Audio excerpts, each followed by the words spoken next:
अम्बिका गिरी। यो फार्मको सञ्चालक हो म। अनि म यो गर्नु लागेको 7 वर्ष भयो। 7 वर्षदेखि फार्म सञ्चालन गर्दै आइरहेको छु।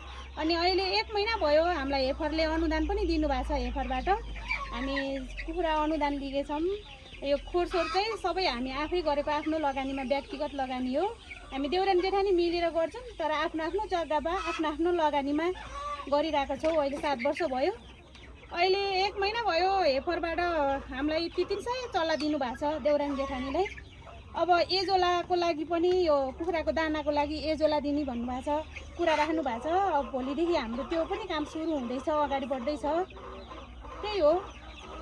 अब योभन्दा अगाडि हाम्रो काम देखेर अनुदान दिनुभयो भने खुसी छौँ हामी। अब आफूले गर्यो भने के हुन्न, के नहुँदो रहेछ, कृषिबाट पनि धेरै हुन्छ, आम्दानी हुन्छ, गर्न सकिन्छ भन्ने लागेर म अरू संस्थामा नि काम गर्ने मान्छे छोडेर म कृषिमा लागेँ।